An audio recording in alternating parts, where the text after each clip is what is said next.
Bismillahirrahmanirrahim. Alhamdulillahi rabbil alamin wa bihi nasta'in ala umuri dunya waddin.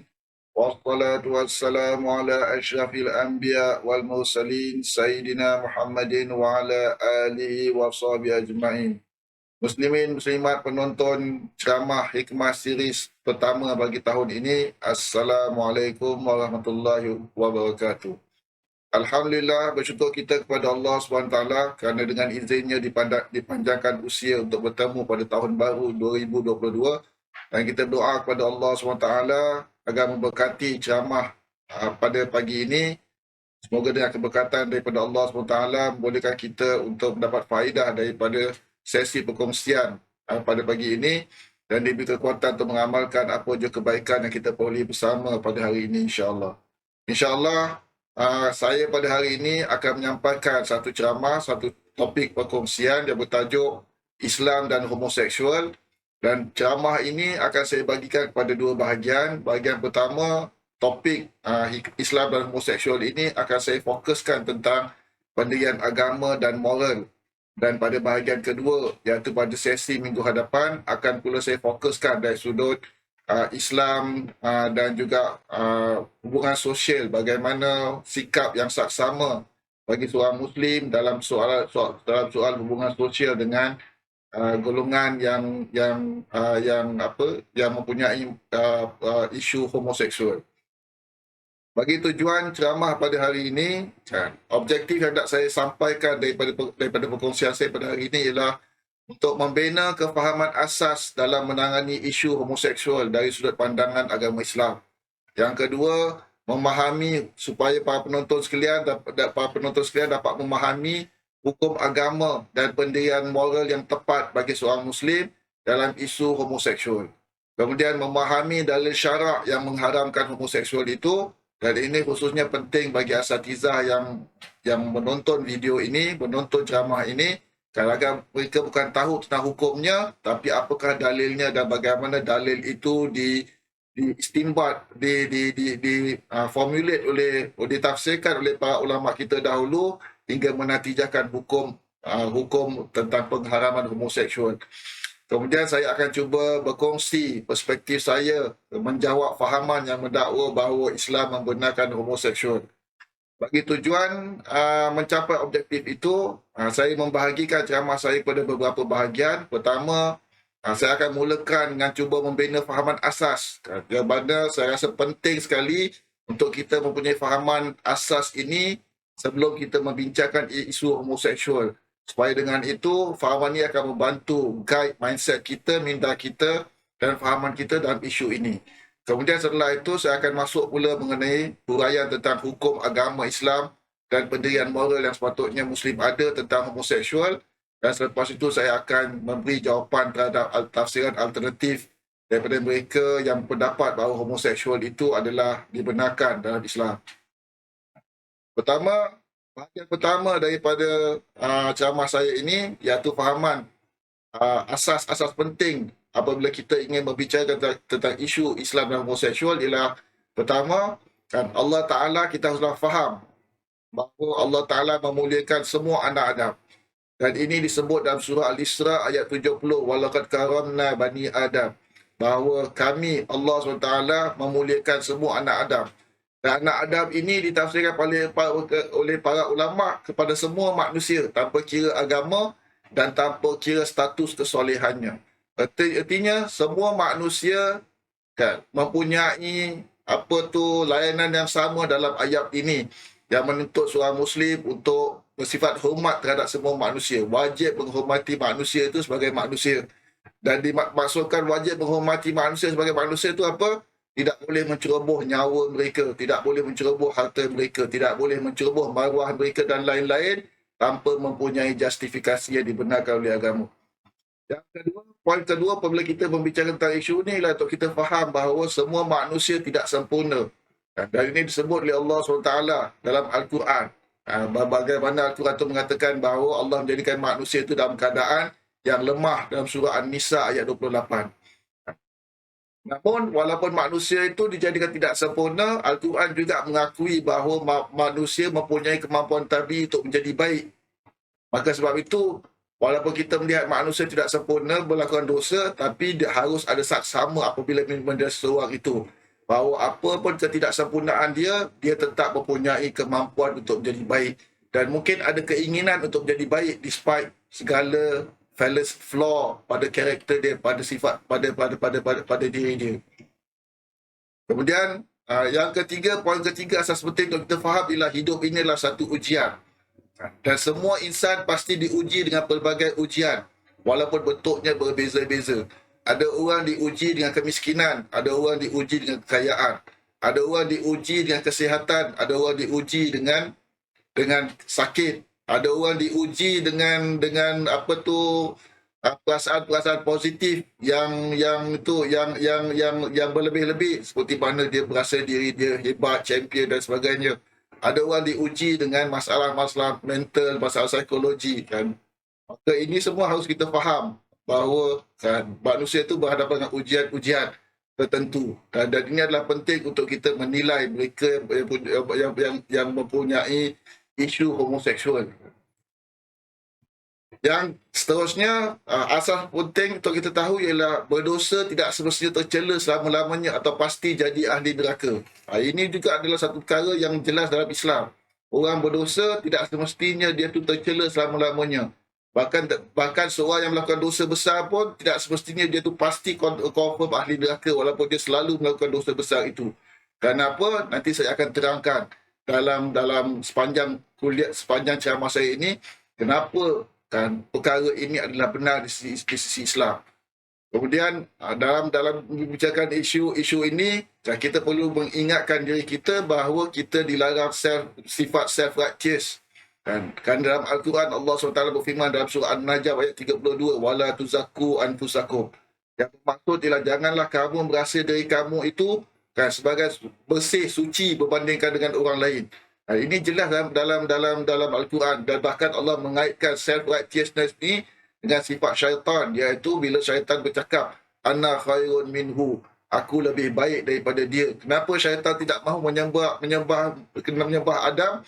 Kerana dia ada self-righteousness, iaitu dia rasa diri dia lebih baik daripada Adam. Dan ini disebut dalam surah Sad ayat 78. Dan Islam dalam hal ini lebih mengutamakan untuk kita memuhasabah diri kita daripada menghukum orang lain. Dan ini disebut dalam surah Al-Baqarah ayat 134. Dan apabila kita membicarakan apa je isu-isu agama, utamakan untuk kita memuhasabah diri kita dahulu. Bagaimana kita menjauhkan diri kita daripada perkara-perkara seperti ini, daripada menggunakan dia sebagai basis untuk kita menghukum orang lain. Kemudian dalam kita membicarakan isu ini, kita haruslah faham bahawa ilmu dan pengetahuan manusia boleh bersifat subjektif. Banyak dakwaan kebenaran bersifat subjektif. Ini adalah satu perkara yang benar dalam Islam. Bukan bermakna dalam Islam ini tidak ada kebenaran yang objektif. Tapi dalam Islam ini, kalau kita belajar ilmu Islam, kebanyakan hukum-hukum Islam mempunyai dibina atas ilmu yang zonni, atas dalil-dalil yang zonni, dan itu menatijahkan hukum itu bersifat subjektif kebenarannya. Ada kemungkinan ada tafsiran-tafsiran lain dan juga kebenaran-kebenaran lain. Jadi, oleh kerana kebanyakan hukum-hukum Islam ini bersifat subjektif, bersifat zonni, kepelbagaian pendapatlah sesuatu yang tidak dapat dielak.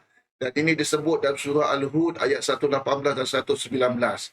Maka sebab itu, dalam Islam ini, dalam hukum agama, kita perlu ada pendirian moral, tapi tidak perlu bersikap absolutis. Kerana kemungkinan saja pendirian moral kita itu bukanlah satu pendirian yang ada dan betul. Ada juga pendirian lain dan tafsiran-tafsiran lain yang kita tidak tahu sama ada tersembunyi dalam khazanah kita ataupun mungkin belum discover lagi oleh para ulama. Kerana hukum Islam ini akan terus mampu dihasilkan oleh ijtihad para ulama sehinggalah pada hari berakhirnya dunia ini, dia berlakunya kiamat.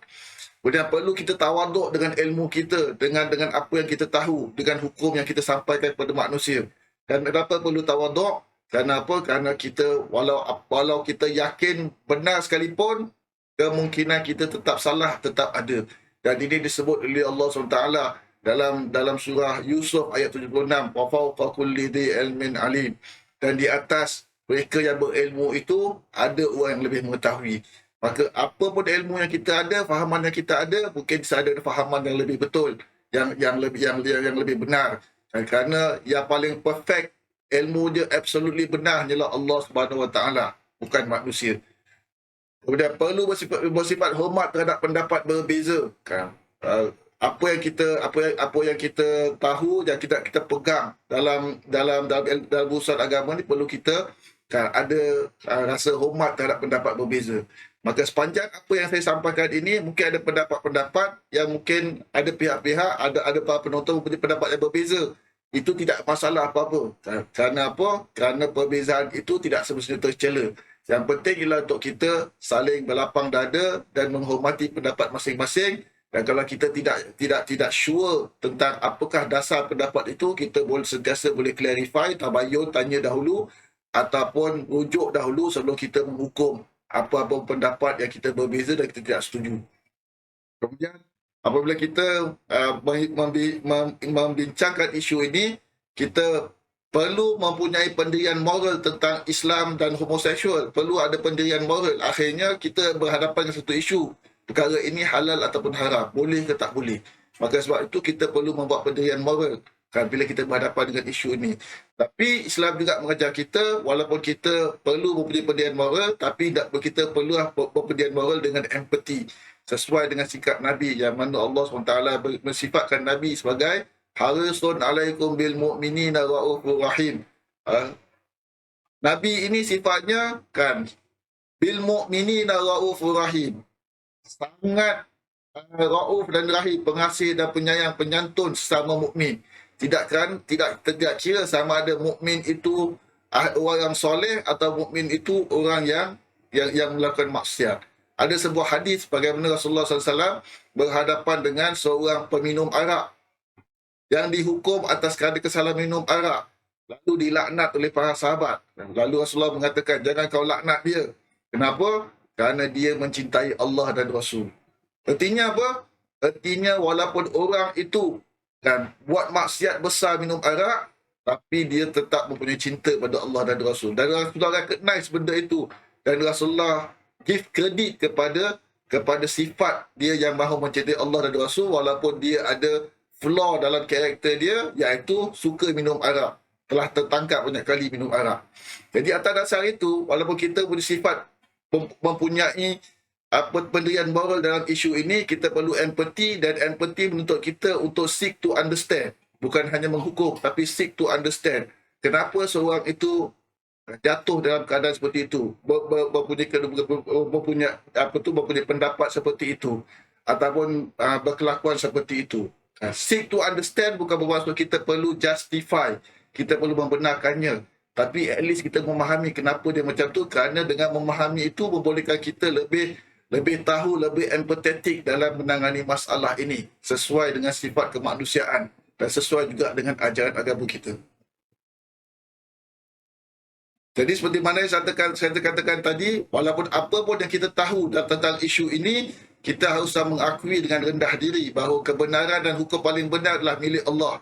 Jadi jangan kita bersifat absolutis dengan apa yang kita tahu dan apa yang kita pegang sebagai pendirian moral kita. Dan jangan sekali kita beraksi seperti Tuhan, seolah-olah kan, hukum yang kita tahu itu pasti benar, lalu kita menggunakan itu untuk mengkafirkan orang lain, mengahli nerakakan orang lain dan sebagainya. Kerana yang seperti itu semua adalah hak milik Allah SWT. Allah sebut dalam Al-Quran, kan, laisa laka minal amri syai'un, kepada Rasulullah SAW. Maksudnya apa? Wahai Muhammad, engkau tidak ada hak ke atas mereka, musuh-musuh engkau itu, untuk menentukan sama ada mereka itu masuk syurga atau neraka.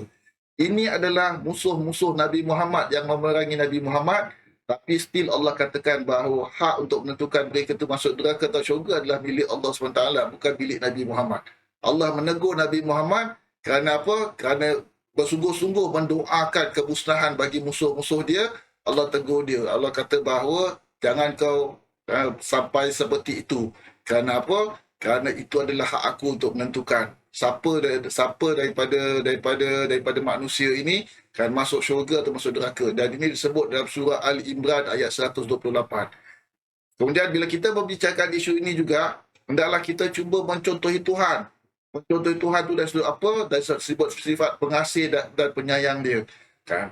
Kerana apa? Itulah sifat paling utama Allah SWT. Allah ini walaupun dia mempunyai 99 nama, tapi dia mengutamakan Ar-Rahman Ar-Rahim sebagai sifat dia. Maka sebab itu Al-Quran ini dimulakan dengan Bismillahirrahmanirrahim. Dia tidak menamakan di Bismillahil-Jabbar Al-Muntaqim. Allah tidak mendahulukan dan introduction pada diri dia dalam Al-Quran dengan sifat Al-Jabbar, Al-Qahar, Al-Mutakabbir, tapi dengan Ar-Rahman Ar-Rahim. Kenapa? Nak tunjuk preference dia kepada tentang sifat yang dia suka bagi diri dia. Bahkan dalam nama Allah sekalipun, hanya Ar-Rahman saja menjadi nama yang sinonim dengan nama Allah. Tidak ada nama-nama Allah yang lain yang Allah gunakan sebagai pengganti bagi nama dia Allah. Kita ada surah Ar-Rahman, Ud'ullah Awid'ul Rahman. Tidak ada nama Ud'ullah Awid'ul Aziz, Awid'ul Alim, Awid'ul Mutakabbir, Awid'ul Qahar, Jabbar dan sebagainya. Tak ada. Yang ada je Ud'ullah, panggillah nama Allah ataupun Ar-Rahman. Dan surah Ar-Rahman, tidak ada nama surah bagi nama-nama lain. Kenapa? Nak menunjukkan kepada kita, kepada manusia ini bahawa Allah ini adalah Tuhan yang first and foremost Maha Pengasih dan Penyayang. Dan sifat Allah ini bila Allah introduce tentang diri dia, bukanlah hanya untuk memberitahu kita tentang siapa tu Tuhan, tapi untuk kita mencontohi Tuhan itu. Kerana dia tu Maha Perfect. Kalau Tuhan yang Maha Perfect pun mengutamakan sifat pengasih dan penyayang, maka haruslah kita juga mencontohi manusia yang walaupun tidak mungkin boleh perfect, tapi ingin menjurus kepada kesempurnaan, mencontohi sifat Allah untuk sentiasa dalam apa jua perkara mengutamakan sifat pengasih dan penyayang. Maka kita jadikan sifat pengasih dan penyayang ini sebagai landasan dalam kita deal dengan isu Islam dan homoseksual ini. Bukan dengan kebencian, bukan dengan kemarahan, bukan dengan dendam, bukan dengan apa tu motivasi yang punya unsur-unsur negatif. Kemudian saya ingin berkongsi bahawa apabila saya menghuraikan isu ini dalam ceramah saya pada hari ini dan ceramah pada sesi yang akan datang, saya akan menggunakan kaedah dan pendekatan analisa masalah dari sudut ilmu tradisional, ilmu pengajian Islam yang tradisional. Ini adalah komitmen saya. Saya tidak akan menggunakan soal pentafsiran hukum untuk menetapkan halal dan haram pendirian moral bagi seorang Muslim dengan menggunakan ideologi lain, kaedah-kaedah lain, tapi kaedah yang sama seperti mana diajarkan oleh yang dianjurkan oleh para ulama dalam mereka berijtihad dalam hukum-hukum agama. Ini bukan bermakna kita tidak perlu kritikal dan bersifat tertutup dari reformasi, tapi asasnya tetap sama, iaitu menggunakan kaedah pengajian Islam yang tradisional. Dan kita yakin bahawa dalam kaedah ini pun terdapat idea untuk sentiasa kita bersifat terbuka, kritikal dan juga mengambil kira perubahan-perubahan dan idea-idea baru. Sekarang saya akan pergi pada bahagian kedua, iaitu untuk mentafsirkan Al-Quran tentang kecenderungan homoseksual, ataupun menyampaikan sikap Al-Quran tentang kecenderungan homoseksual berdasarkan tafsiran yang saya faham. Pertama, isu homoseksual ini disebut dalam kisah Nabi Lut dan penduduk kota Sodom. Pertama kali disebut dalam surah Al-A'raf ayat 80 hingga 84. Ini hanya setakat introduction untuk mengetahui dekat mana kita boleh mencari kisah dalil tentang Islam dan homoseksual. Terdapat banyak dalam Al-Quran, but first time mention dalam Al-Quran ialah dalam surah Al-A'raf ayat 80 hingga 84. Yang kedua, apa yang pasti haram? Kita perlu jelas apakah yang diharamkan oleh Al-Quran tentang homoseksual. Yang diharamkan oleh Al-Quran tentang homoseksual ini ialah hubungan seksual, ataupun dengan pernyataan yang lebih direct ialah penetrasi dubur, anal penetration, dan segala hubungan intimasi, foreplay antara yang sesama jenis. Ini yang diharamkan oleh Al-Quran. Yang kedua, perkahwinan sama jenis. Dua benda inilah yang haram di sisi Al-Quran, iaitu hubungan seksual dan juga perkahwinan sama jenis. Perkahwinan sama jenis diharamkan kenapa? Kerana dia tu menjadi pintu bagi membenarkan hubungan sama jenis. Kerana biasanya kalau seorang itu berkahwin kerana apa? Antaranya ialah kerana untuk menghalalkan hubungan sama jenis yang asalnya haram. Kalau tanya pada mereka yang pro-gay Muslim yang pro-gay, kenapa mereka nak berkahwin? Kerana mereka ada assumption di luar perkahwinan dia orang tak boleh engage dalam sexual intimacy walaupun sama jenis. Kenapa? Kerana itu dikira zina, sama seperti mana heterosexual punya relationship. Maka dengan itu, to justify dia orang punya sexual needs, maka mereka minta supaya dibenarkan perkahwinan. Jadi perkahwinan itu adalah pintu bagi mereka engage dalam benda yang haram, maka dalam Islam itu perlu diharamkan juga. Yang kedua, perkahwinan dalam Islam juga, perkahwinan sama jenis dalam Islam juga haram. Kerana apa? Kerana yang disebut dalam Al-Quran hanya pernikahan yang berlainan jenis. Dan ini disebut antaranya dalam surah An-Nisa ayat 4, ayat 3. Iaitu Allah SWT firman, "Fankihu ma tawabalakum minan nisa." Nikahilah apa yang baik daripada kalangan orang wanita. Baik daripada kalangan orang perempuan. Artinya ayat yang beritakan nikah itu semuanya dikaitkan dengan pernikahan lelaki dan orang perempuan. Maka kemudian apa yang tidak haram dalam soal gay ini, dalam soal homoseksual ini? Yang tidak haram dalam Islam ialah mempunyai sahabat baik sama jenis. Seperti hari ini orang katakan BFF, best friend forever. Maka kalau seorang lelaki itu ada misal kata very good relationship, ataupun ada sangat attachment yang kuat dengan rakan sejenis dia sampai dikata best friend lah apa benda dan sebagainya, itu semua tidak haram kerana itu hanya feeling saja. Feeling tidak menjadikan seseorang itu melakukan satu dosa kerana dia itu mencintai sahabat dia walaupun sejenis dengan setinggi-tinggi cinta sekalipun. Hidup bersama pun antara dua orang lelaki tidak haram. Kerana kalau lelaki dengan lelaki hidup bersama saja haram, susahlah kalau kalau misal kata anak-anak kita pergi belajar kat luar negeri, duduk dalam asrama, takkan nak duduk seorang-seorang. Pastinya mereka duduk dengan rakan-rakan sama jenis. Dan itu tidak haram kerana apa? Memang hidup bersama antara lelaki dalam satu rumah, walaupun berdua-dua sekalipun, asalnya adalah tidak haram. Mempunyai perasaan positif kasih terhadap insan sejenis pun tidak haram. Bahkan itu dibenarkan oleh agama. Kenapa? Kerana Islam memang suruh kita mencintai fellow human and fellow Muslim. La yuhibbu ahadukum hatta yuhibba li akhihi ma yuhibbu li nafsihi. Seorang la yu'minu ahadukum, tidak sempurna iman seorang itu sehingga dia tu kasih saudara dia itu sama seperti mana dia mengasihi diri dia sendiri. Jadi mengasihi sesama manusia sama ada sejenis atau bukan sejenis, bukan satu benda yang pada dasarnya dicela oleh agama, bahkan disuruh oleh agama. Para sahabat saling mengasihi antara satu sama lain. Dan kita dituntut untuk mengasihi Rasulullah. Maka kalau kita lelaki mengasihi Rasulullah lelaki, adakah itu gay yang diharamkan? Tidak. Bahkan itu dianjurkan oleh agama. Jadi just ada feeling positif dan menyayangi lelaki manusia sama jenis tidak menjatuhkan seorang itu kepada haram, dan kita harus clear dalam perkara ini. Namun perlu juga kita peringatkan dalam agama ini, apa yang asalnya tidak haram boleh dihukumkan haram atas dasar sadduz zari'ah. Apa tu sadduz zari'ah? Iaitu menutup pintu maksiat. Sebagai contoh, penglibatan seorang gay sebagai aktivis masjid.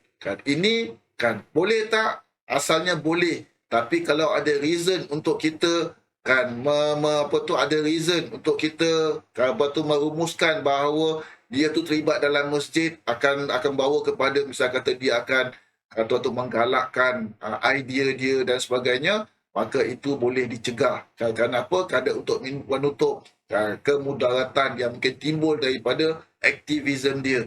Walaupun pada asalnya kita tidak perlu nak mesti melarang seorang gay itu untuk contribute dalam dalam kerja-kerja kemasyarakatan. Yang kita larang hanyalah jika ada risk bahawa dia akan membuka pintu mudarat, pintu maksiat. Namun kan kedua-dua perkara di atas perlu dibezakan. Apa dia kedua-dua perkara itu? Iaitu benda yang haram pada zatnya dan benda yang diharam atas dasar untuk tutup pintu maksiat. Perlu dibezakan. Kerana apa? Kerana Islam menganjurkan kita untuk precise dalam memberi hukum. Memberi hukum dengan precision. Sama seperti benda engineering. Ada precision engineering. Dalam syariah pun sebenarnya kita dianjurkan untuk precise dalam hukum. Maka sebab itu kita perlu membezakan antara apa yang haram dizatihi, haram pada dasarnya zat itu sendiri, dan apa yang diharamkan kerana faktor-faktor luaran, kerana untuk menutup daripada berlaku maksiat. Kerana status hukum apa yang haram pada zatnya dan haram atas saddu zari'ah tidak sama dalam fiqh Islam. Hukum haram bagi perkara kedua, hukum haram bagi perkara yang diharamkan atas dasar saddu zari'ah boleh hilang jika terbukti ia tidak membawa ke perbuatan maksiat. Sebagai contoh, seorang itu dikenali sebagai aktivis gay dan dia memegang jawatan di suatu badan yang mana tidak ada terbukti bahawa dia menggunakan jawatan dia itu untuk ataupun belum terbukti untuk mempromosi aktivisme dia, idea dia. Dia hanya nak buat kerja kebaikan saja. Kan? Maka dengan itu kan boleh tak dia itu? Boleh. Tapi bagi B pula orang lain, mungkin ada bukti memang dia tu jenis kata orang tu sangat aktif nak mempromosi idea dia. Jadi yang B ini lain pula hukum ke atas dia. Perlu dilarang. Kerana apa? Kerana dia memang menggunakan dengan kedudukan dia. Sedangkan yang satu lagi itu dia tidak berniat apa-apa. Dia cuma nak contribute saja dalam kerja-kerja kemasyarakatan. Dan flexibility ini membezakan hukum yang haram pada zatnya dan hukum yang diharamkan kerana saddu zari'ah. Memberi ruang bagi tangani masalah homoseksual. Kerana apa? Khususnya bila melibatkan individu seperti mana yang saya katakan tadi. Supaya dengan itu, kita tidak mempukul rata saja hukum itu kepada semua. Kerana yang seperti itu boleh menjadi salah hukum pun. Maka sebab itu syariah itu perlu precise. In order to precise, kita tak boleh nak bersifat generalize tanpa ada basis. Iaitu dengan menghalang semua orang daripada menghalang semua mereka punya kecenderungan homoseksual dalam untuk contribute dalam masyarakat. Yang seperti itu tidak boleh. Kerana hukum yang seperti itu juga mempunyai unsur-unsur prejudis yang dilarang oleh agama. Kemudian haram atas dasar saddu zari'ah sah di sisi syarak, tapi bukan satu-satunya pilihan dan tidak mesti kekal sampai bila-bila atau ke atas semua. Sebagai contoh, kalau kita mengatakan kita tidak boleh membenarkan benda ini ke atas A kerana untuk menutup pintu maksiat. Itu satu option. Mungkin ada option lain untuk menangani tentang diri dia. Dan kalau option menggunakan saddu zari'ah ke atas diri dia pun di-apply pada ketika itu, bukan berada sampai bila-bila harus di-apply sedemikian. Kerana mungkin selepas beberapa tahun dia bertaubat ataupun dia berubah pendirian dia daripada seorang aktivis kepada seorang yang tidak aktivis, dan dia menjadikan kata orang itu sikap dia terhadap homoseksual ini masalah peribadi yang dia tidak mahu melibatkan masyarakat dan perlu ajak pada orang lain dan sebagainya. Jadi bila berlaku perubahan-perubahan seperti itu, kita harus faham dan kita juga harus lepas itu membuat perubahan-perubahan sikap terhadap diri dia. Kemudian, adakah semua yang jatuh dalam haram atas dasar saddu zari'ah membawa pada haram yang pasti? Yang ini perlu kajian yang tepat berdasarkan data dari lapangan atau pendapat pakar. Pakar maksud inilah pakar yang buat kajian lapangan dalam bidang sains sosial, dalam bidang ini. Apakah pendapat mereka? Saya sebagai seorang yang mendalami ilmu syariah, saya hanya cenderung untuk fokus dalam persoalan hukum syarak saja. Tapi kalau ada misal kata pendapat-pendapat seperti ini yang buat masa ini saya tidak mempunyai akses terhadapnya, saya belum mampu untuk menghurai. Cuma kita perlu faham bahawa untuk kita meletakkan hukum atas dasar saddu zari'ah, dia bukan hanya semudah untuk kita mengatakan bahawa oh mungkin dia macam tu, mungkin dia macam ni, mungkin akan jadi macam tu, mungkin risiko macam ni. Semua itu juga haruslah perlu diasaskan atas andaian, atas assumption, atas assumption yang betul. Yang assumption yang betul itu berdasarkan data yang sedia ada. Kerana kalau kita nak buat andaian, semua akan membuat andaian-andaian, kan, yang kemudiannya andaian itu tidak tepat dan hanya akan menjadikan ketidakadilan kepada pihak yang lain. Maka dengan itu, kita perlu berwaspada dengan rumusan yang bersifat linear dan simplistik. Hanya berdasar nas agama dan teori saja. Kita perlu juga incorporate kan, kajian-kajian lapangan daripada sains sosial kan, untuk kita menetapkan apa yang perlu diletakkan hukum yang tidak boleh atas dasar zariah. Kan, supaya dengan itu kan, kita tidak bersifat prejudis dan stereotip terhadap golongan yang sedang kita bicarakan ini. Sebagai contoh, kan, adakah semua bentuk hubungan remaja lelaki dan perempuan yang biasa diistilahkan sebagai BGR akan membawa kepada dosa dan zina? Maka dengan itu perlu kita haramkan BGR sama sekali. Atau yang perlu kita buat ialah ajar bentuk BGR yang halal. Kedua-dua pilihan ini harus, kan, sama ada nak mengharamkan bijak sama sekali ataupun nak ajar bentuk bijak yang halal, kan, kedua-dua ini adalah harus dibenarkan oleh agama. Kan, boleh kita gunakan sebagai strategi pendidikan dalam masyarakat. Tapi kan, manakah yang lebih perlu kita utamakan, itu harus melihat pada kajian lapangan. Sama ada, kan, adakah terdapat data-data yang kuat untuk kita mengatakan bahawa BGR pasti membawa kepada zina, BGR mesti membawa kepada benda-benda maksiat, dosa dan sebagainya. Dan itu perlu kajian. Bukan hanya kita membuat assumption semata-mata. Kan. Jadi, boleh guna kedua-dua option ini boleh kita guna bergantung pada kes dan situasi, bergantung pada maslahat dan mudarat. Kerana mungkin ada individu, kan, yang mana, kan, pendekatan kepada mereka itu, misalnya kata anak kita ke ataupun anak orang lain, kan, dengan mengajar dia ajar bicara yang halal, bukan melarang dia bicara sama sekali. Kerana apa? Kerana dia mempunyai kemampuan untuk menjaga diri dia, kan. Dan itu mungkin lebih baik, lebih aslah untuk konteks dia. Dan ini memerlukan ijtihad oleh para ulama dan asatizah dalam hal ini. Bila kita ingin nak memutuskan tentang persoalan, kan, sama ada nak menggunakan hukum asal ataupun hukum saddu zariah, kan, pilihan antara kedua-duanya tidak mesti 100% berdasarkan kepada lihat pada Al-Quran dan hadis semata-mata. Kita harus faham. Kerana, kan, akhirnya bila kita pilih, kita lakukan, kita ambil hukum saddu zariah dalam hal ini. Kadang-kadang pilihan itu dilakukan bukan kerana semata-mata berdasarkan kerana Al-Quran dan Sunnah bercakap seperti itu. Tapi kerana, kan, itu dibuat berdasarkan kepada darjah konservatisme seseorang. Seorang ustaz tu seperti saya misal kata. Dan dalam hal ini kita harus faham, pendapat yang konservatif tidak mesti betul, paling betul dari sisi agama.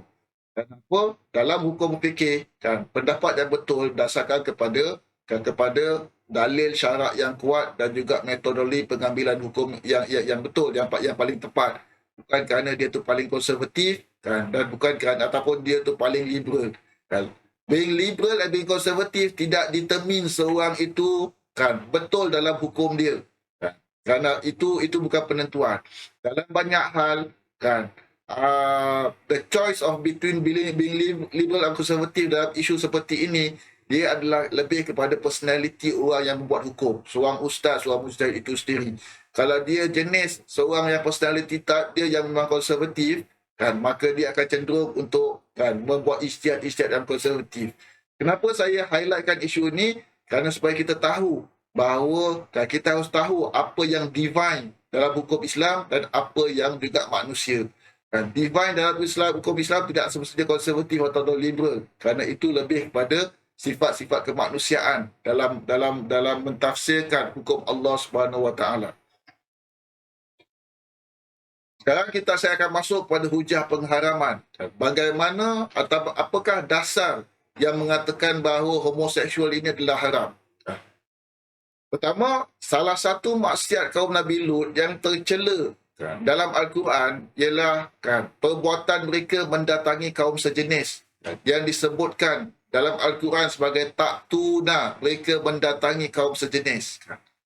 Perkataan taktuna dalam Al-Quran memang secara bahasanya bermaksud mendatangi.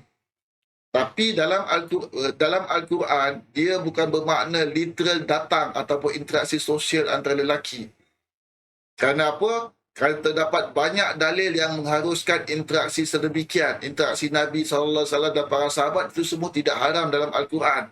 Jadi pastinya yang dimaksud dengan taktuna yang digunakan dalam Al-Quran bukan maksud literal mendatangi social interaction, tapi mempunyai makna metafora yang lain.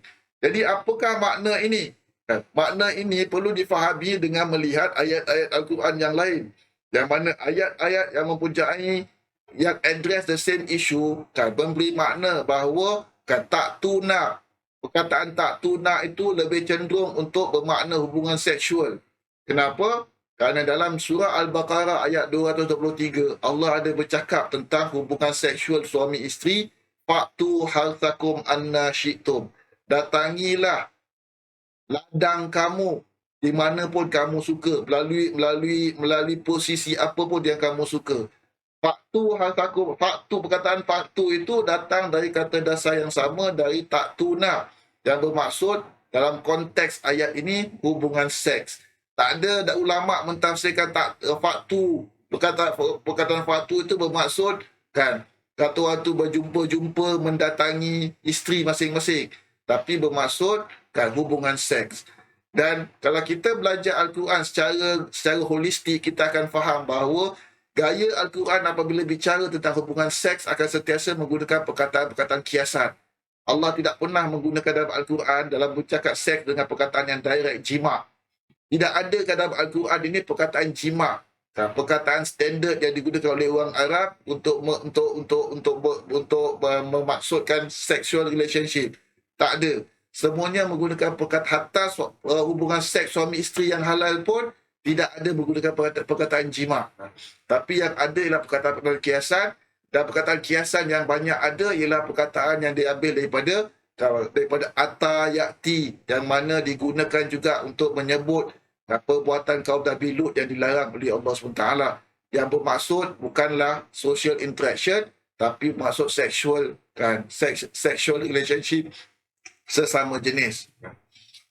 Kemudian kalau kita lihat dalam surah Al-A'raf ayat 81, Allah mengaitkan perkataan taktuna itu dengan syahwatan, nafsu seks. So, itu memberi implication bahawa yang bermaksud dengan taktuna mendatangi itu bukan social interaction tapi sexual relationship.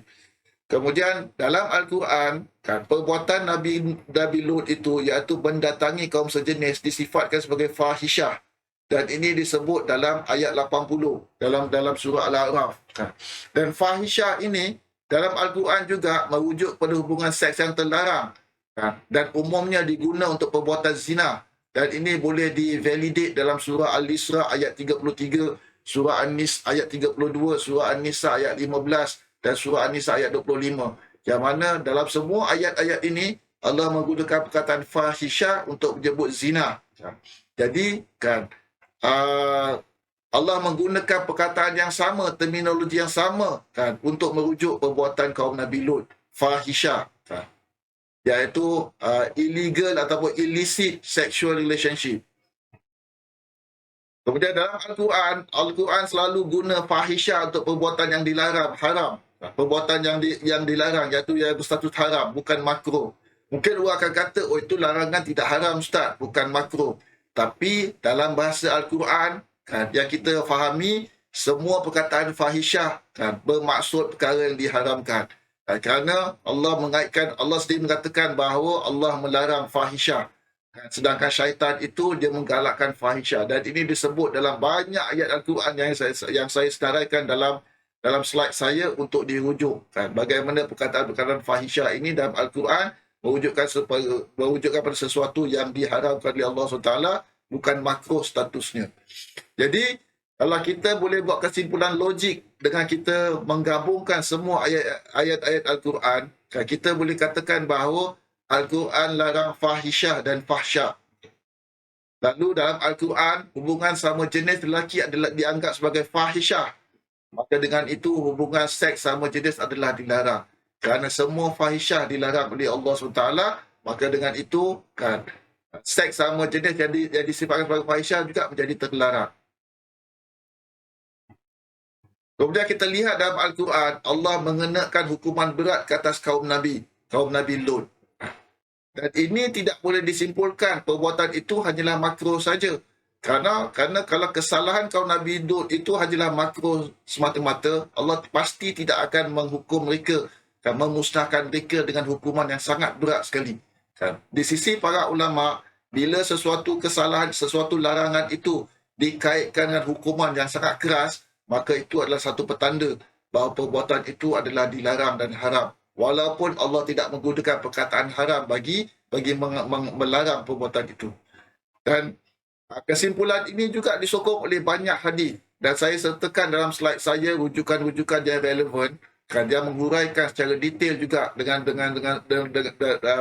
daripada sumber-sumber yang lain untuk validate tentang hukum yang saya katakan ataupun tafsiran yang saya kemukakan tentang Islam dan homoseksual, iaitu ia adalah sesuatu yang dilarang kerana jelas dalam Al-Quran tafsirannya itu yang kita warisi daripada para ulama daripada satu generasi kepada satu generasi yang lain. Nah, sekarang saya masuk kepada aspek respon pada tafsiran alternatif, iaitu mereka yang cenderung untuk mengatakan bahawa Islam sebenarnya membolehkan homoseksual. Kerana apa? Kerana di sana boleh membuat tafsiran baru bagi isu ini.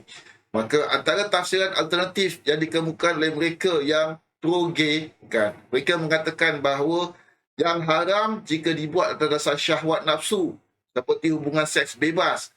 Dan itu mereka gunakan ayat Al-Quran yang mengatakan bahawa mereka mendatangi, kaum Nabi Lut itu mendatangi sesama jenis mereka syahwatan. Kerana secara lustful, untuk tujuan lust, untuk tujuan nafsu. Tapi jadi atas dasar itu, kalau tidak bernafsu maksudnya apa? Tidak haram, artinya jika benda itu dilakukan atas hubungan yang serius, melalui perkahwinan yang sama jenis, yang mana dengan itu masing-masing ada komitmen terhadap terhadap satu sama lain, yang seperti itu tidak haram. Mereka mengaitkan ini dengan zina. Yang haram ini bila tidak berkahwin. Tapi kalau kahwin, ada komitmen antara satu sama lain, ada hak, ada tanggungjawab, maka itu tidak haram. Itu adalah tafsiran alternatif pertama yang dikemukakan oleh mereka yang pro-gay pada masa kini. Komen saya ialah, ini sebenarnya adalah satu perspektif moden yang muncul dari kalangan Kristian liberal. Lalu dipinjam oleh Muslim untuk mendukung golongan gay di kalangan mereka. Dari sudut tradisi ilmu Islam, tafsiran seperti ini tidak diketahui, tidak terjumpakan dalam khazanah para ulama kita dan dalam within metodologi ijtihad dalam ijtihad ulama kita. Ini komen pertama saya.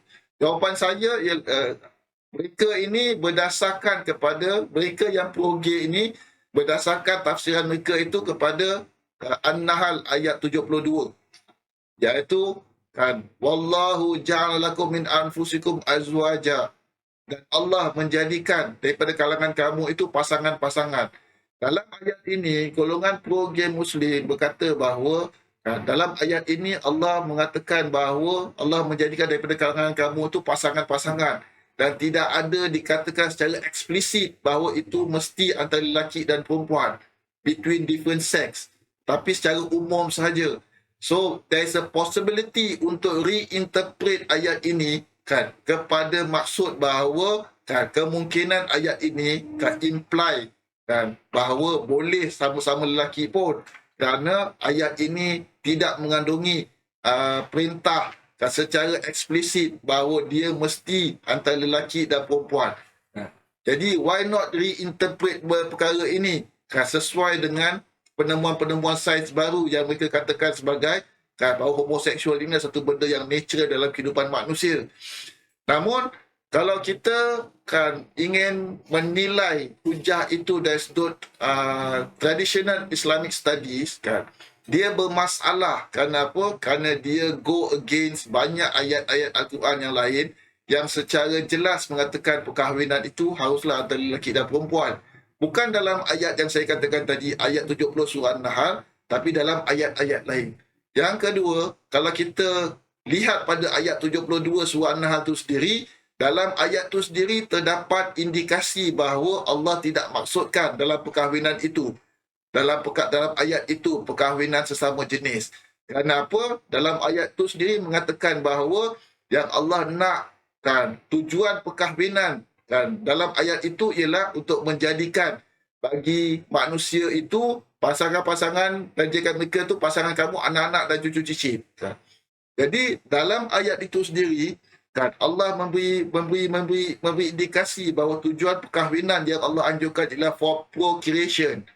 Dan kita tahu bahawa kan gay marriage ini tidak serve procreation punya objektif bagi manusia. Maka sebab itu menggunakan ayat ini untuk membenarkan gay marriage adalah sesuatu yang menyalahi pada kandungan ayat itu sendiri. Dia hanya benar pada potongan pertama daripada ayat itu. Tapi bila kita baca secara sempurna ayat 72 surah An-Nahl itu, kita dapati bahawa ayat itu sendiri memberi petunjuk bahawa yang dimaksudkan adalah perkahwinan yang sah di sisi Allah, adalah perkahwinan yang serve procreation objective of human. Kan? Dan itu hanya boleh berlaku dalam bentuk perkahwinan yang bukan sesama jenis. Kan? Dan ini kan boleh kita sokong dengan pandangan-pandangan rasional yang lain kan, daripada kajian social studies dan juga kajian-kajian lain tentang kesan negatif berakibat daripada gaya hidup gay. Dan saya serahkan benda ini kepada expert dalam bidang ini untuk ataupun boleh rujuk kepada kajian-kajian berkenaan kepada mereka yang berminat. Namun salah satu kajian yang pernah saya jumpa, kajian boleh membantu para penonton untuk melihat aspek rasional tentang kesan negatif daripada gaya hidup gay ini ialah apa yang dituliskan oleh sahabat saya Dr. Firdaus Yahya tentang LGBT tentang LGBT yang akan saya sharekan, kongsikan link sebagai sumber untuk dibaca. Tafsiran alternatif kedua daripada golongan pro-gay ini, mereka berkata bahawa yang diharapkan adalah kerana unsur paksaan. Kaum Nabi Lut itu dicela oleh Allah SWT bukan kerana mereka mengamalkan homoseksual, tapi kerana mereka mengamalkan homoseksual dan bersifat paksaan. Mereka merogol sebagaimana yang ditunjukkan terhadap sikap mereka terhadap tetamu Nabi Lut, iaitu malaikat. Dan ini disebut dalam ayat 78 hingga 81 surah Hud. Jadi oleh mereka ini berhujah bahawa kalau antara dua orang dewasa yang konsensual, yang masing-masing memberi izin, itu tidak termasuk dalam rogol, maka itu tidak semestinya haram, especially bila mereka itu bersedia untuk engage dalam hubungan yang serius seperti berkahwin. Jawapan kita kepada tafsiran ini ialah di sana ada ayat-ayat Al-Quran yang mengharamkan perbuatan itu tanpa kaitan dengan insiden berkenaan, tanpa kaitan dengan insiden untuk merogol tetamu Nabi Lut, iaitu malaikat. Dan ini saya kongsikan dalam slide saya senarai ayat Al-Quran berkenaan. Yang dimaksudkan dengan Al-Quran yang dimaksudkan daripada ayat itu ialah hanyalah untuk menunjukkan betapa degilnya kaum Nabi Lut sehingga mereka tu so engrossed, so obsessed dengan homosexual relationship ini sampai mereka tidak respect tetamu orang lain. Tetamu orang pun mereka hendak rogol. That is the ultimate kedegilan mereka. Tapi bukan itu yang menyebabkan hubungan homoseksual itu haram dan Allah punish mereka. Dan ini boleh kita kaitkan dengan sama juga dengan hukum zina dalam Islam. Iaitu Islam larang zina walaupun antara dua pasangan dewasa yang rela. Islam bukan hanya melarang rogol, tapi even heterosexual relationship outside of marriage tetap forbidden dalam Islam, dikira sebagai zina. Tak timbul soal hanya rogol saja yang haram, tapi kalau tak rogol dibenarkan. Kemudian uh, golongan pro-gay, mereka hantar pendapat mereka untuk membenarkan kecenderungan mereka ini kan, ialah bahawa mereka mendakwa bahawa kecenderungan mereka ini bersifat genetik ataupun tabi'i kan. Yang kita kajian-kajian yang kita baca, saya sendiri pun membaca, dan juga seperti yang saya katakan dalam slide saya ada sumber berkaitan dengan kajian oleh sahabat saya Ustaz Dr. Firdaus Yahya yang bertajuk LGBT A Critical Study. Dia juga membuat rumusan bahawa sebenarnya pada dapatan kita dan juga dapatan banyak pengkaji sains dan juga social science, bahawa isu ini tidak konklusif di sisi pakar. Dari sudut Al-Quran, namun dari sudut Al-Quran pula kan, kita dapati dalam Al-Quran ada menyebut bahawa perbuatan keji kaum Nabi Lut ini adalah satu perbuatan yang belum ada dibuat oleh kaum sebelum itu.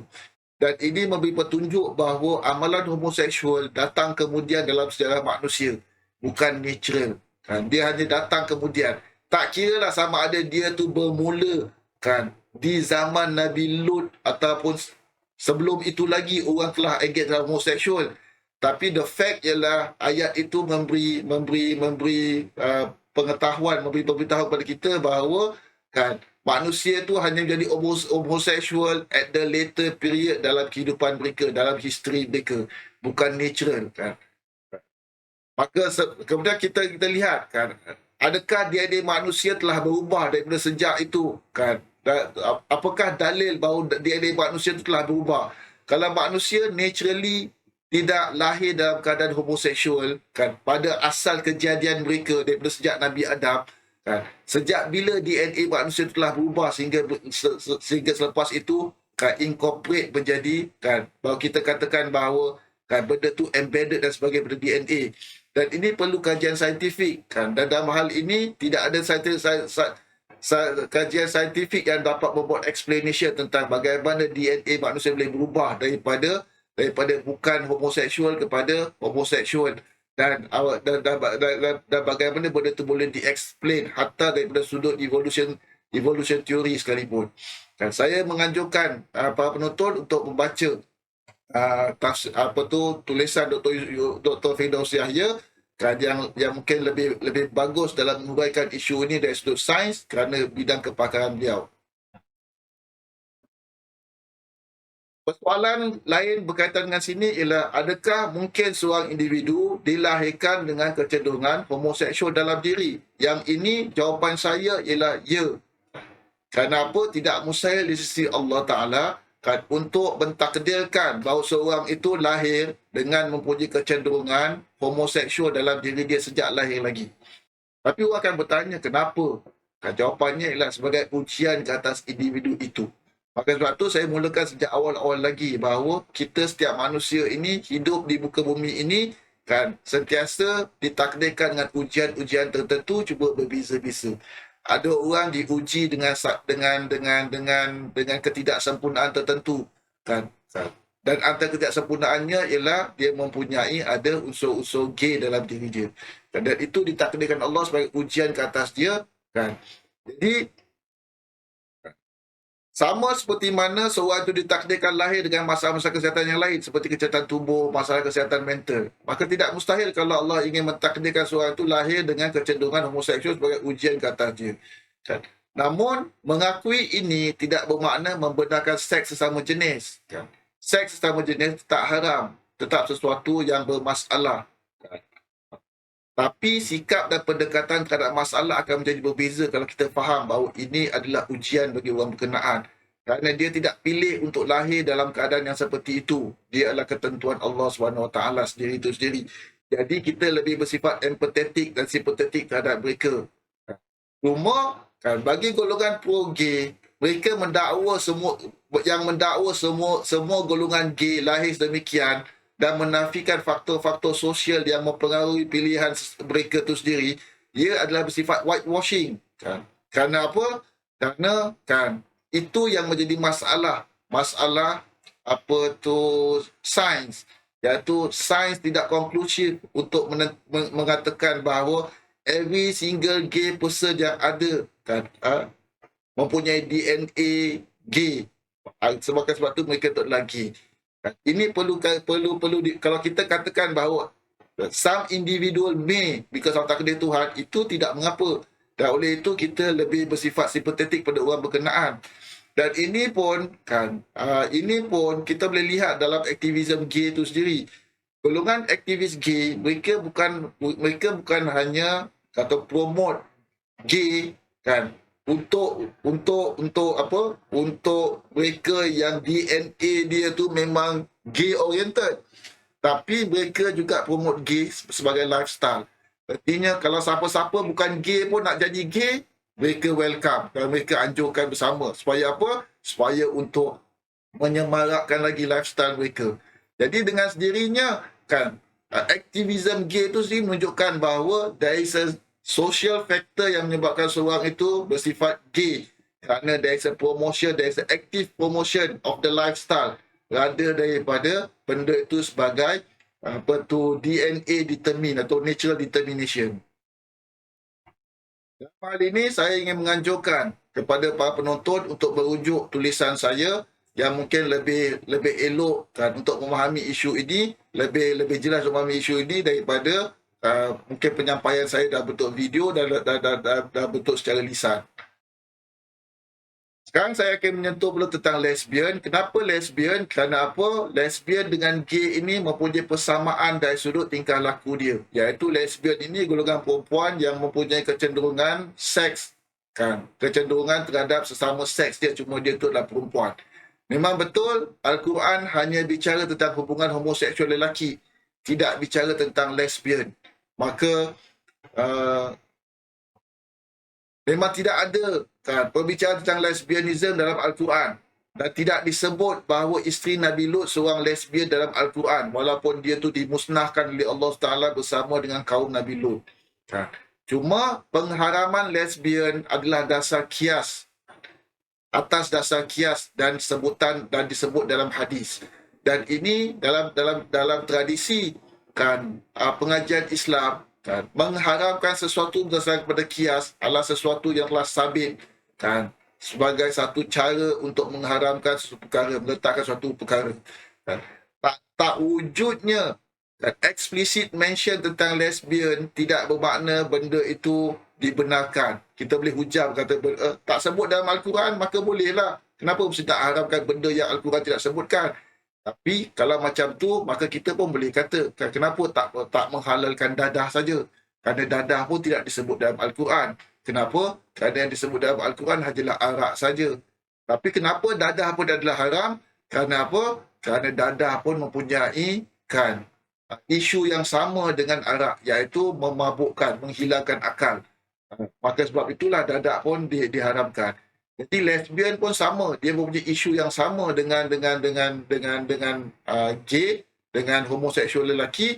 Maka dengan itu, atas dasar itu, walaupun tidak disebut secara eksplisit dalam Al-Quran, ulama mengkiaskan hukum yang sama dan menjadi haram juga.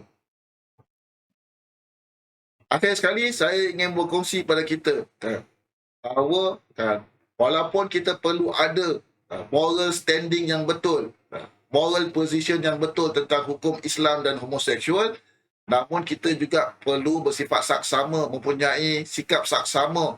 Maka dengan itu, saya ingin menyampaikan beberapa poin supaya kita bersifat berhati-hati. Prudence dalam kita mengaplikasikan hukum Allah SWT berkaitan dengan pengharaman Islam dan homoseksual. Pertama, sikap prudence pertama yang saya ingin kongsikan kepada para penonton ialah tentang menuduh seorang melakukan seks sejenis Islam, ia adalah tuduhan serius. Kenapa? Kerana seperti zina, dia perlu kepada 4 saksi. Maka tanpa 4 saksi, salah untuk kita menuduh seorang itu melakukan seks sejenis. Kerana itu dikatakan sebagai qazaf, melakukan qazaf. Dan qazaf ini disebut oleh Allah Taala dalam surah An-Nur ayat 4 hingga 5. Dan para ulama kata orang tu berpendapat kesalahan melakukan qazaf ini adalah dosa besar. Kenapa dosa besar? Kerana dia bukan hanya berdosa di dunia, orang yang qazaf ini dia boleh bukan dia berdosa di akhirat, tapi orang yang melakukan qazaf ini boleh dihukum dengan hukuman sebatan di dunia ini. Jadi maka sebab itu kita perlu berhati-hati. Hanya kerana di Singapura ini kita tidak ada kita tidak ada peruntukan undang-undang kan yang mengenakan hukuman berat ke atas mereka yang melakukan qazaf, bukan bermakna kita boleh mengambil ringan dengan mudah kan menuduh setiap seorang yang kita tahu sebagai gay kan, dia pasti telah melakukan hubungan seks sama jenis, lalu kita mengatakan dia bahawa kan buat posting-posting di internet ke apa bahawa dia telah melakukan kesalahan seperti ini, melakukan dosa seperti ini. Kemudian yang kedua, individu yang mengaku gay tidak boleh terus dituduh ataupun diandaikan pelaku seks sesama jenis. Kenapa? Kerana gay hanyalah, pertama, gay adalah keinginan untuk melakukannya, tapi tidak mesti melakukannya. Mengaku gay bukan pengakuan telah melakukan seks sejenis, kerana dia hanya pengakuan bahawa dia mempunyai keinginan yang tinggi kan, untuk mengasihi dan dikasihi oleh rakan sejenis, tapi bukan bermakna dia melakukannya. Maka tanpa pengakuan yang jelas dan 4 saksi bahawa seorang itu telah melakukan hubungan seks sesama jenis, bukan hanya mempunyai keinginan, tidak boleh kita tuduh dia, tidak boleh kita sabitkan bahawa dia telah melakukan dosa seks sejenis. Kerana kalau kita melakukan sedemikian, kita telah melakukan qazaf yang dilarang oleh Allah SWT, dan ia adalah satu dosa besar. Pengakuan individu sebagai gay di khalayak ramai pula, kan, apakah bagaimana sikap kita, sikap prudence yang perlu ada bagi kita sebagai seorang Muslim. Kan. Pertama, kan, bagi seorang Muslim kan, yang mempunyai kecenderungan gay, adalah lebih baik mereka mengelakkan perkara ini. Kerana apa? Kerana Islam perintah tutup perkara yang boleh cemar maruah diri. Dan bagi kita pula yang berhadapan dengan mereka yang mengaku secara terbuka bahawa mereka itu adalah gay Muslim, jangan cepat menyalahkan. Jangan cepat menyalahkan mereka. Kenapa? Kerana mereka, pertama kita harus jelas bila dia kata dia tu gay, kan, apa sebenarnya yang dia maksud dia itu sebagai gay. Adakah hanya setakat kecenderungan ataupun dalam bentuk actual sexual relationship. Kerana apa? Kerana kita perlu balik pada hukum yang saya terangkan tadi. Dalam Islam, yang diharamkan dalam gay ialah sexual relationship dan juga perkahwinan sama jenis. Hanya setakat mempunyai kecenderungan sayang pada sama lelaki dan hendak disayangi, itu tidak menyebabkan dia mungkin mengaku gay, tapi as long dia tidak engage in sexual relationship and same sex marriage, itu tidak menjadikan dia telah melakukan benda yang haram. Seorang itu hanya bila dia mengaku di khalayak ramai bahawa dia tu gay Muslim, kan, dia tu hanya berdosa jika bertujuan untuk menghalalkan apa yang dilarang, ataupun dia menyokong gaya hidup yang terlarang, ataupun dia tu berbangga dengan perkara terlarang. Tapi ini semua perlu bukti, tidak boleh atas dasar andaian. Kenapa saya kalau ke mungkin orang tanya, Ustaz, kalau dia orang tak buat macam ni, buat apa dia orang nak expose diri dia orang? Maka jawapan saya ialah kalau memang kan dia orang buat atas dasar poin-poin saya katakan itu, kan, memang haramlah. Tapi kita tidak boleh at the beginning, at the knowledge level, at the conceptual level, assume every person yang declare himself as gay in the public, dia mesti maukan benda ini. Kerana mungkin dia declare, tapi dia declare dalam bentuk dia in the process nak bertaubat. Ataupun dia tu declare sebagai orang yang telah bertaubat, tapi the information yang kita terima tentang bab taubat itu, videonya tu dah dipotong. Information tu telah tidak sampai pada kita. Jadi kita hanya terima bahawa dia ni telah mengaku diri dia sebagai gay. Bab taubat dia tu tak sampai pada kita. Kita terus start tembak dia, kutuk dia dan sebagainya. Katakan dia macam-macam. Kan. Only later, kan, seminggu lepas tu baru kita tahu, oh dia ni sebenarnya betul itu. Kan. Dia sebenarnya mengaku gay tapi untuk bertaubat. Kita dah tembak dia macam-macam. sebelum tu. Kenapa? Kita hanya terlalu cepat untuk menghukum dia sebelum maklumat yang penuh kita ambil tahu. Maka sebab tu saya katakan perlu prudence dalam perkara ini. Jangan terlalu cepat untuk kita terus jump into conclusion. Nampak orang mengaku gay saja kita kutuk dia tanpa kita pastikan dahulu sama ada dia mengaku tu untuk tujuan menghalalkan yang dilarang, menyokong hidup yang terlarang atau berbangga dengan perkara yang terlarang. Perlu pastikan ini dahulu. Kerana apa? Dalam dunia sosial media ini, maklumat tersebar begitu cepat. Dan dalam banyak hal kita tahu, banyak maklumat yang sampai pada kita bukanlah maklumat yang penuh, tapi maklumat yang terpotong-potong. Jadi jangan kita cepat terus menghukum dan juga kata orang tu join the wagon untuk terus berkata macam-macam terhadap orang berkenaan. Kemudian prudence menuntut kita untuk tidak boleh sabitkan dosa atau tuduhan ahli maksiat hanya kerana ada kecenderungan homoseksual. Kerana apa? Kerana ia hanya simptom bagi sesuatu dalam diri.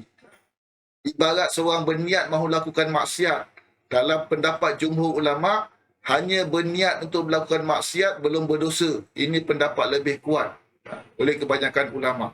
Saya bagi link untuk membaca huraian yang lebih lanjut tentang pendapat umat dalam hal ini. Niat wujud dalam hati yang hanya diketahui oleh Tuhan. Ini satu perkara yang kita tahu. Kalau kita kata dia tu mengaku gay, mesti ada niat kan nak ada sexual relationship, tapi niat tu dalam hati. Macam mana kita tahu mesti ada niat? Dan kita tidak pula boleh menuduh seorang atas dasar niatnya. Kerana itu hanya satu andaian. Terutama kecuali jika di sana ada asas yang kukuh. Terutama jika kita ingin mengkomen ataupun menghuraikan masalah itu. Kerana kalau kita tidak mempunyai sikap yang betul dalam hal ini, kita boleh membuat statement-statement yang boleh mencemar maruah seorang atas andaian. Dan Islam tidak membenarkan kita mencemar maruah seorang atas andaian. Maka sebab itu di awal-awal lagi saya katakan bahawa walaupun gay pun mereka tetap manusia. Dan Allah menuntut kita ini untuk memuliakan semua manusia, tidak kira sama ada itu orang soleh atau orang jahat, kecuali di sana ada sebab untuk kita bersifat sebaliknya. Dan antara memuliakan manusia ini ialah untuk kita untuk menjaga maruah dan harga diri dia. Kalau seorang itu ada pendapat untuk melakukan seks sejenis saja berdosa, letaklah seorang itu dia berpendapat, Ustaz, saya cenderung untuk mengatakan bahawa untuk berpegang pada pendapat bahawa berniat saja sudah berdosa. Okey, tak apa, itu dia entitled untuk berpegang pada pendapat ulama sedemikian. Orang ada niat untuk berhubungan sama jenis saja dah berdosa. Tapi dia juga perlu tahu bahawa kalau dia juga berniat untuk tuduh melakukan orang lain melakukan hubungan sejenis tanpa 4 saksi, maka niat dia juga adalah berdosa. Jadi jangan cuba nak menghukum orang atas dasar niat orang saja tanpa kita sedar bahawa pendapat yang kita pegang tu sendiri boleh menembak diri kita sendiri, menembak balik kepada diri kita. Itu bila kita tak sedar bahawa kita mempunyai niat menuduh dia tu melakukan hubungan seks sama jenis sedangkan tak ada saksi. Kerana niat kita tu sendiri akan menjadi hujah di hadapan Allah SWT. Jadi dalam hal ini, menjaga niat dalam hati sendiri lebih utama dari kita nak menghukum niat dalam diri orang lain. Penutup. Saya ingin menutup ceramah saya ini dengan 2 poin. Pertama, berpendirian moral bahawa hubungan seks sejenis adalah haram tidak mesti menjadikan seorang itu homofobia. Dan ini perlu dijelaskan. Terutama mereka aktivis pro-gay yang mungkin tidak bersetuju dengan pendapat dan mengatakan bahawa Islam mengharamkan perbuatan ini. Jadi kepada mereka yang tidak bersetuju, tidak mengapa, mereka entitled untuk tidak bersetuju. Tidak bermaksud dia orang betul. Tapi jangan hanya kerana tidak setuju menuduh mereka, saya misal kata atau ceramah saya ini promote homofobia. Kerana apa? Kerana kita boleh berpendirian moral tanpa membenci. Dan saya pun tidak promote sikap membenci, sikap orang Islam untuk buat melakukan harassment terhadap golongan gay. In fact, dalam ceramah saya ini saya meletakkan banyak parameter-parameter supaya orang Muslim yang mungkin berpegang pada hukum yang saya sampaikan ini untuk mempunyai prudence dan berjaga diri daripada bersikap seperti itu. Khususnya dalam ceramah kedua saya ini saya akan huraikan. Kemudian Islam ada asas untuk kita bersikap benci dosa tanpa membenci pelaku dosa. Jadi bila kita mempunyai moral standing bahawa benda ni haram, tidak semestinya kita want to hate the sinner. Simply because as a Muslim, kita perlu ada moral standing terhadap benda ni. Iaitu at least hate the sin, not the sinner. Maka berpendirian moral tidak mesti mengabsahkan harassment, diskriminasi. Dan ini memang pendirian saya sendiri pun. Walaupun saya bersifat bahawa mengatakan hukum homoseksual adalah haram di sisi agama, tapi saya tidak akan kondon apa jua tingkah laku yang bersifat harassment dan unjustified discrimination terhadap golongan ini. Kerana yang perlu kita lakukan terhadap mereka ialah dakwah secara hikmah dan juga ihsan dan membantu mereka bagaimana menjalani hidup ini dengan ujian Allah SWT terhadap mereka yang punya kecenderungan seperti ini. Jadi, dan ini possible. Kenapa possible? Kerana kalau kita boleh terima bahawa seorang Muslim mengatakan dadah adalah haram, tidak semestinya kita akan harass drug addict. Judi adalah haram, tidak semestinya kita akan bersifat negatif terhadap those yang dalam problem gambling. Mengatakan arak adalah haram, tidak semestinya kita membenci orang minum arak. Maka samalah juga. Kenapa mesti kita assume bahawa every single person yang mengatakan bahawa homoseksual adalah haram di sisi agama, therefore dia itu adalah homofobia. Itu tidak betul. Bahkan itu kita boleh katakan sebagai lebih kepada character assassination atau strawman ke atas mereka yang ingin mempunyai pendirian berbeza daripada golongan pro-gay. Dan segala moral standing itu tidak semestinya bersifat anjuran membenci mereka. Poin kedua ialah berlaku hubungan seks sama jenis adalah haram. Tapi saya juga ingin mengatakan bahawa itu tidak bermakna mengeluarkan mereka dari agama Islam. Maka tidak boleh ada seorang Muslim itu menuduh Muslim gay ke pro-gay Muslim ke apa sebagai orang yang kafir. Walaupun atas hujah bahawa mereka telah mengharamkan mereka telah menghalalkan apa yang telah Allah haramkan. Tidak boleh. Kenapa? Kerana bukan hak mana-mana individu dan badan Islam mengkafirkan individu tertentu secara khusus. Lalu kalau kita post, misal kata dengan poster kafir kerana apa, mengaku diri jadi gay, promote gay, itu adalah satu perbuatan yang tidak betul. Dan kita asatizah tidak boleh nak kondon dengan perbuatan seperti itu ataupun sekaki dalam perbuatan seperti itu kerana di Singapura ini telah jelas bahawa persoalan mengkafirkan orang lain bukan hak mana-mana individu dan bukan hak badan Islam. Dia adalah hak hanya jawatankuasa fatwa saja yang layak untuk melakukannya. Kalau kita hendak menentukan sama seorang itu kafir ataupun tidak, hantar fatwa berita jawatankuasa fatwa untuk menentukan sama ada orang berkenaan telah kafir ataupun tidak. Bukan kita mengkafirkan dia sendiri, tidak kira sama ada dalam dunia realiti ataupun di alam maya. Kemudian kita tidak boleh membuat rumusan bahawa seorang itu gay saja dia tiada komitmen pada agama. Dia tidak mahu jadi insan soleh. Kenapa? Kerana sikap seperti itu tidak sama seperti sikap Nabi dan peminum arak. Yang mana Nabi pernah bercakap dengan peminum arak itu walaupun dia itu telah dihukum atas kesalahan minum arak. Tapi Nabi katakan kepada mereka, jangan laknat. Nabi katakan kepada sahabat-sahabat, jangan laknat dia kerana aku tahu dia itu mencintai Allah dan Rasul.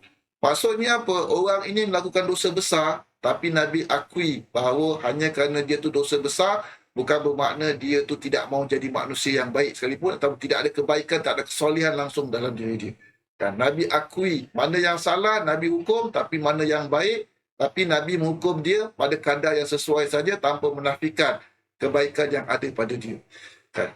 Dan orang yang terlibat dalam seks sama jenis tidak bermakna mesti condemn di mata Allah. Dan jangan kita pula bersikap sedemikian terhadap mereka. Kerana apa? Kerana ini berdasar pada kisah pelacur memberi minum anjing yang kehausan.